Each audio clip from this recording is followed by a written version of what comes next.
Hi and welcome to this week's Business Finance Bulletin, episode 92.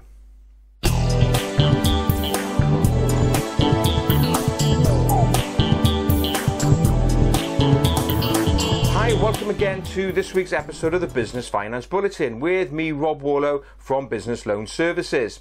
In this week's episode, a look at how the message of the damage that late payment is doing to small businesses appears to be getting through. I've got announcements from the government on support it's giving lenders to pass on finance to small businesses, also looking at the alternative finance sector, and in my business finance tip of the week, the importance of knowing about your credit report and the impact it can have when you go for bank finance.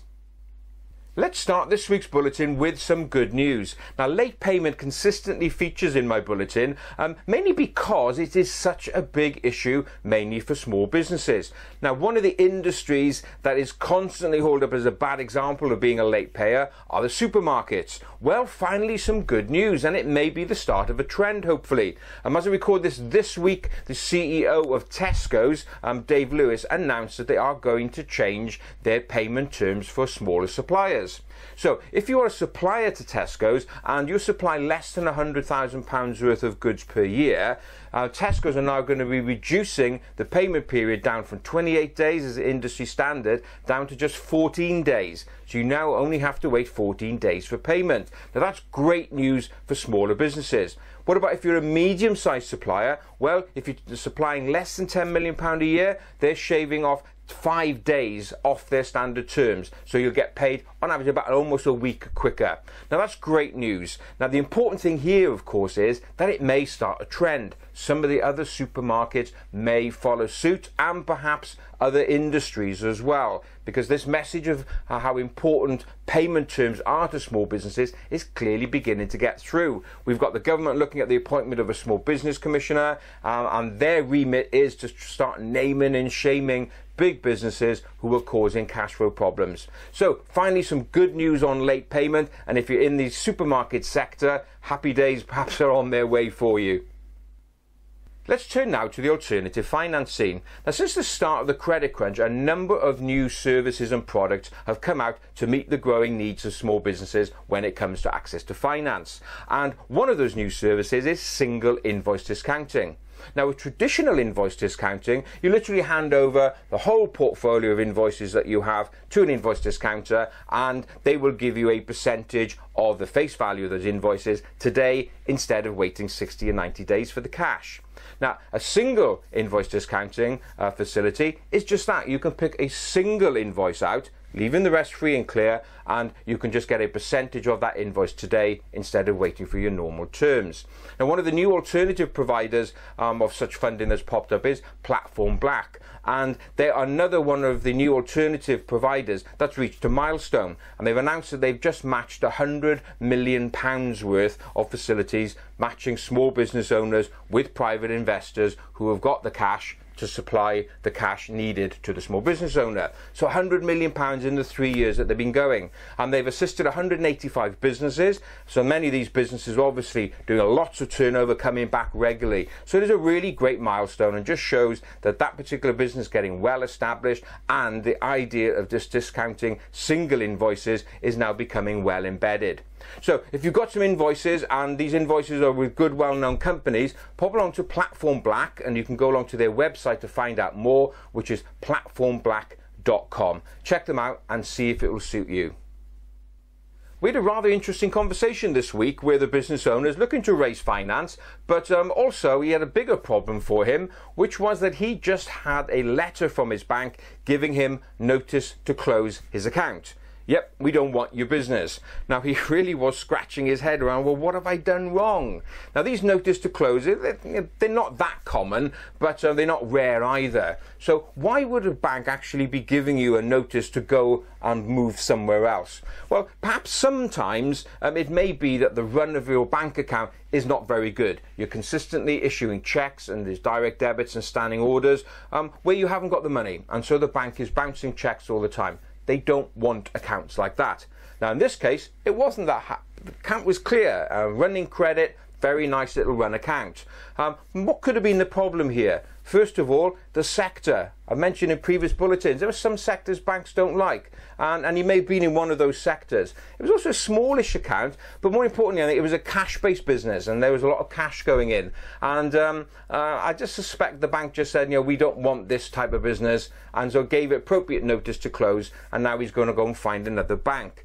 So what could you do if you receive a letter like this? Well, don't forget, bank's a commercial entity. They can choose who they wish to do business with. They're not legally obliged to tell you why they want to close the account. It'd just be one of those things. Now, you can complain, but the chances of the bank changing their mind are pretty slim. Now, it's not like the old days when moving an account was a real faff and a real hassle. There's now a formal switching process in place, so all you have to do is select a new bank account, and within 7 days everything will be switched over. So yes, it's a bit of a pain, but it's not a major problem. So if you do receive one of those notice to close letters, don't panic, just go and find another bank who is more suitable for you. Moving on now to government support schemes. Now, as we know, over the years, the government has been very keen on trying to get lenders to support growing small businesses in order to help the economy grow. And that's why the government formed the British Business Bank. The British Business Bank is an umbrella organisation which now is a house or a home to all of the government support schemes. And the British Business Bank has just announced that it's supporting Hitachi Capital, which is an asset and leasing company, with a facility of up to £100 million to on-lend to UK small businesses for leasing and asset finance arrangements. Now, this money is coming out of the British Business Bank's Enable programme, and this whole programme is about passing on funds to lenders, particularly mid-tier lenders, in order to support growing businesses.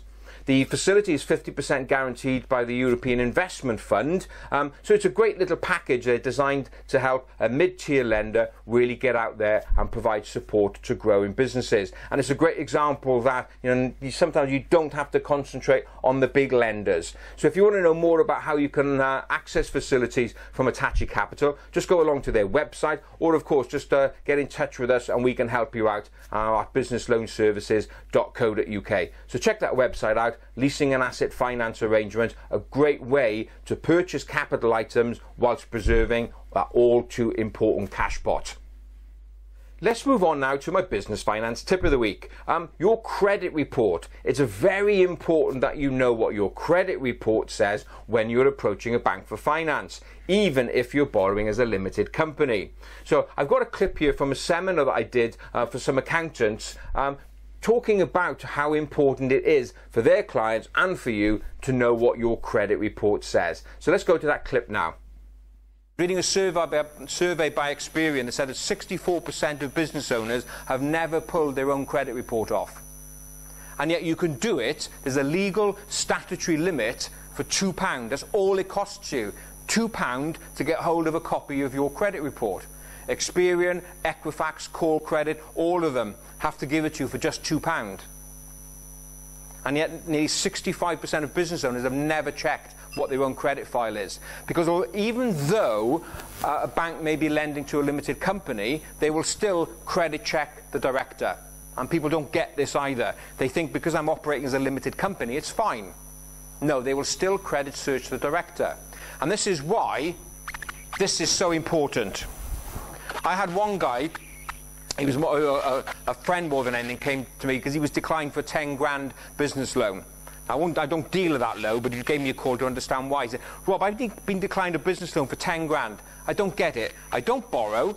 I haven't got a mortgage. I've never borrowed anything. I haven't got a credit card. I said, well, there's the reason why. Because you don't borrow. I said, what do you mean? He said, well, you have to borrow in order to be good for borrowing. That makes sense. Because he'd never borrowed anything, they never had any data to work upon. And in fact, he actually only had a 1-star rating because the only entry on his credit file was a mobile phone contract default, going back 4 years, where he exited a contract, and left, I think it was £10.50. And mobile phone companies are the worst for registering defaults on credit reports. And because that was the only thing registered on his file, he was a bad basket case. And he didn't know that because he'd never got his report. Now, if he'd known that in advance, he could have spent time building up his credit report. and people don't understand the importance of it.